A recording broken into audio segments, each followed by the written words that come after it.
Say hi, Paul. Polly. Hey, Polly.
Good morning, friends. It's still morning. I think it's like only 11:40. Here you go, 11:44. So I still got 50 minutes before noon. I get to say good morning, friends. Good morning, friends.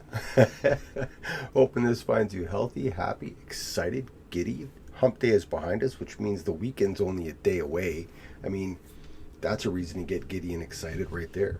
So, if you watched the beginning of the video, which I'm hoping you did, it's only like a minute.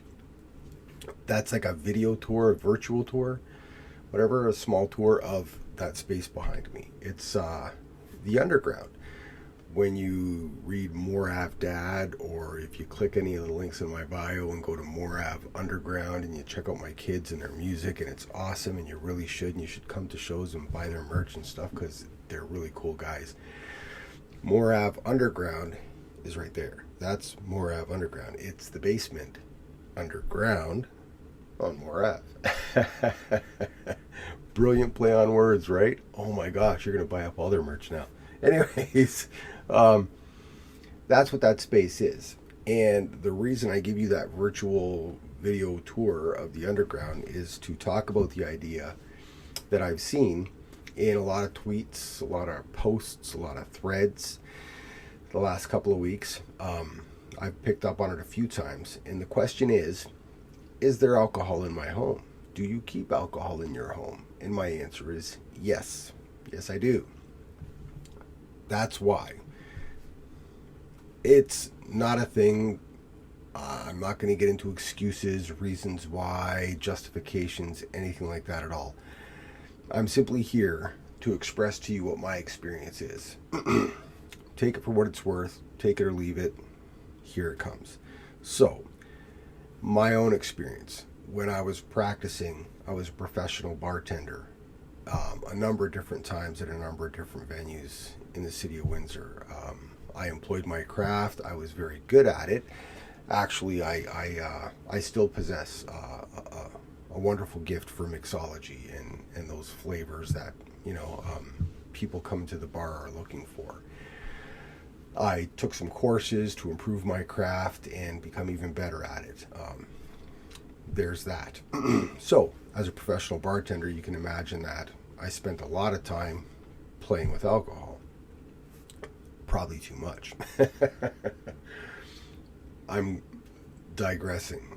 So, with that in mind, when I came into sobriety in the earliest days and weeks, months of my sobriety, one of the conversations I had quite often with Sarah, because the boys were so young, specifically my daughter was still very, very young, specifically, I didn't want to impose upon my children a set of rules, a set of handcuffs that would prevent them from experiencing life on their own terms, having their own moments of, maybe having one too many. I wanted them to have the freedom to make choices on their own. I didn't want to impose upon them a set of limitations that speaks specifically to limitations that I have or had at that time. For whatever that's worth, I wanted to keep them free of that bondage or potential bondage. going forward.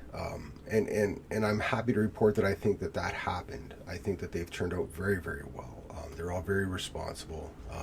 None of them really, knock on wood, struggled through their high school years too much. I don't believe that any of them became really big in the party scene. I'll get more to that later on. So, going forward, I was very aware personally that my limitation regarding alcohol specifically and other substances was my own, and I didn't want to impose that on the house or the children around me. Jump ahead. What you see behind me here is the culmination of probably 10 plus years of my children's efforts in their own community. That space back there has become a bit of a local legend. We have entertained too many people to count. We have had music and musicians from as far away as South America, the United States, GTA, out east, west. I mean, if you watch that video back, you'll see a set list. That set list on the wall is a very small collection of the myriad talents that have been through that space. And that's all thanks to the efforts of my children. Our children themselves, the boys, have become kind of, I don't want to say it, but I mean like kind of local celebrities in that a lot of the work they have done has been very specific to community building. A lot of their efforts have been centered around giving back to their community, taking other local talent and showcasing that talent in that space, giving that talent a stage to play on, putting shows on that showcase these other talents. So to that end, they've become very well respected and admired in their music scene as well as their community. So all of these things have kind of gone into creating the environment that we have here in our small little 2,000 square foot home separated by 2 floors.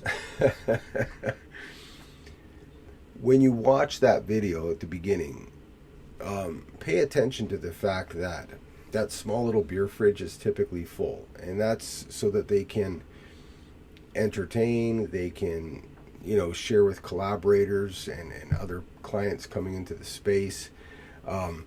But specifically that space, appreciate that at any given time during a show, there's 25, 30 plus people down there, and then another 25 or 30 people upstairs. Kind of a local volunteer firefighter's nightmare, I would imagine. But to that end, with a house full of people in this situation, with a house full of people enjoying music, you could imagine that the celebratory products that come into my home are vast. And I mean, when you think about that, drinking happens here. Drinking happens. And I mean, cannabis is legal in Canada. So, I mean, for the last couple of years, we've had to adjust to that reality, right? Certainly, that happens in my home. So, with all of that, kind of put that, up on the shelf and stick a tack in it, if you will. These are things that I had to become comfortable with. These are things that I had to adjust to. And let me emphasize here that at all times, my sobriety, my comfort level, my willingness to allow these things in my life has always been goal number one for the children. Always. They've always gone out on a limb to make sure that they're respecting that at all times, and by extension expressing their willingness to take care of their mother in the same way, right? Sarah's health issues are obvious. We've lived with that for a number of years. So our comfort level, our willingness to roll with this stuff has always been kind of paramount for the guys. And they've never put us in a situation where we felt uncomfortable. So I wanted to share this to kind of address that idea that, certainly, I have a young family, and my guys were never the party animals in high school. They just weren't. I mean, in their growing up years, and I don't mean this in a derogatory sense at all, but this space and my guys, the boys specifically, they were always kind of the safe place for the band geeks and the video nerds, those kinds of things. I mean, they didn't go to the bush parties after school. They didn't go to the after prom parties. That wasn't ever anything that interested them. It wasn't until they were of age and they started to play some different venues that the idea of having a few drinks came to mind for them. And when they did, they fell back to me. They fell back to Sarah and I for their direction. And I was all too happy, and I remain all too happy to share my experiences, my knowledge of mixology, my knowledge of alcoholism. I've shared all of these things with them very openly and very willingly, and they have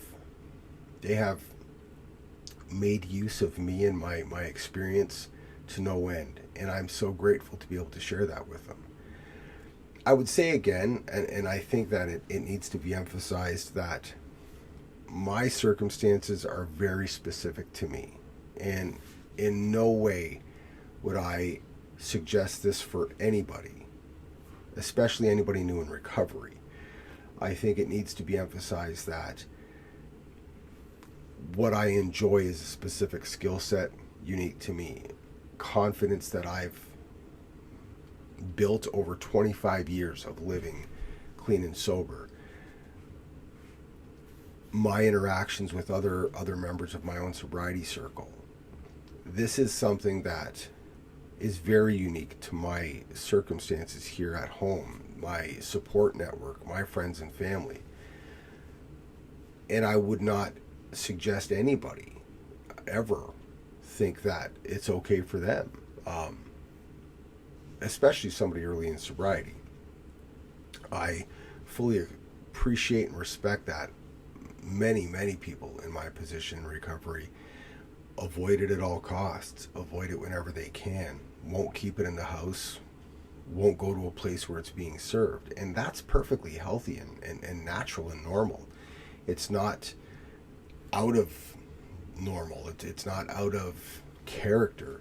We all have to journey on our own, and we all have to do those things that speak to our hearts and speak to our own sobriety journey. And I think that it all comes under that umbrella. And we have to kind of pick the fruit that's going to work for us. That's the beauty of this program. That's the beauty of this walk, is that we journey together, but we journey very specifically and uniquely to our own needs, if that makes any sense. I'm going to watch this back. I've actually hit the record button probably 4 times this morning, and still haven't come across something that I like. So I'm hoping this one's going to work out.